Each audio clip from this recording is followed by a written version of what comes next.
बुमराह आप भूल जाइए, वसीम अकरम, वकार यूनुस को भी याद नहीं करेंगे आप, इमरान खान को भी भूल जाएंगे आप, ब्रेटले भी नहीं होंगे आपकी याददाश्त में। सिराज ने वो कौन सी घातक गेंद खोज ली जिसके सामने दुनिया का कोई बल्लेबाज पिच पर खड़ा नहीं रह पाता। न्यूजीलैंड को अपनी बल्लेबाजी पर गुमा था, रोहित को सिराज पर। हैदराबाद एक्सप्रेस दौड़ी तो कीवियों की हवा निकल गई। कहने के लिए टीम इंडिया के पास एक से एक धुरंधर गेंदबाज न्यूजीलैंड के खिलाफ खेलने उतरे थे। रोहित शर्मा ने चुनकर शार्दुल ठाकुर नाम का नगीना निकाला था। स्कोर बोर्ड पर था 350 रन। पिछले 14 साल से ऊपर से टीम में खेलने वाले मोहम्मद शमी की गेंदों की खूब पिटाई हुई। इकॉनमी थी करीब 7 की।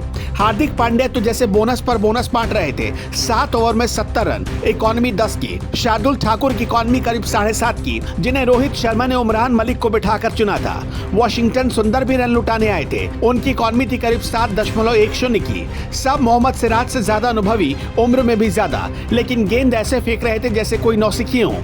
इन गेंदबाजों की वजह से 350 का स्कोर भी कम लगने लगा था न्यूजीलैंड के खिलाफ। कुलदीप यादव की इकॉनमी थी करीब 5.40 की, अच्छी थी, लेकिन पूरे मैच में सबसे अच्छी गेंदबाजी मोहम्मद सिराज की तरफ से की गई। उनकी इकॉनमी भी सबसे अच्छी थी। 10 ओवर में 46 रन देकर 4 विकेट, इकॉनमी करीब 4.60 की। सिराज ने श्रीलंका के खिलाफ आखिरी वनडे में भी 4 विकेट निकाले थे।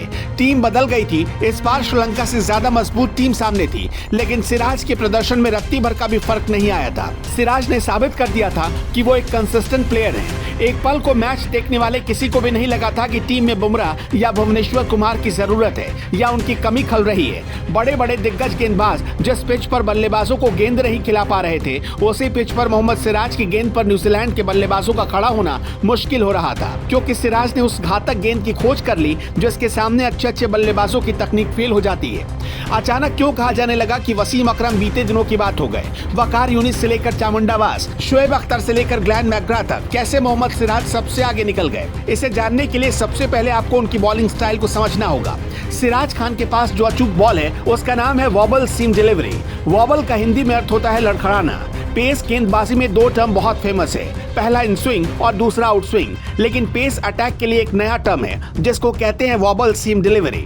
इसमें जब बॉलर के हाथ से गेंद निकलने के बाद गेंद की सीम की पोजीशन एक समान नहीं रहती, बल्कि गेंद हवा में लड़खड़ाती रहती है, यानी दाएं बाएं हिलती रहती है, तो इसे कहते हैं वॉबल सीम डिलीवरी।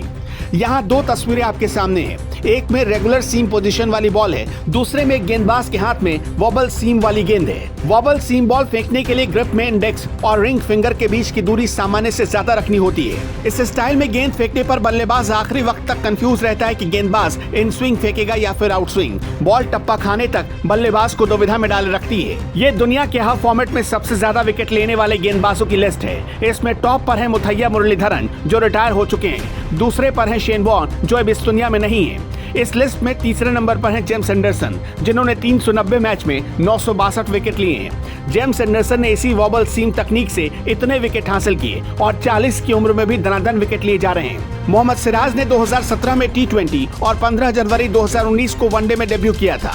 मोहम्मद सिराज ने कुल 43 मैच खेले, जिसमें 94 विकेट हासिल किए। टेस्ट में सिराज की इकॉनमी 3.3 की है, तो वनडे में 4.73 की, यानी काफी किफायती गेंदबाज है मोहम्मद सिराज। मोहम्मद सिराज की उम्र है 28 साल और जेम्स एंडरसन की उम्र है अभी 40 साल, यानी दोनों के एज में 12 साल का अंतर है। एंडरसन जैसे सिराज को मौके भी नहीं मिले। अगर सिराज को लगातार मौके मिलते रहे तो हो सकता है कि अगले 12 साल में वो एंडरसन का भी रिकॉर्ड तोड़ दे।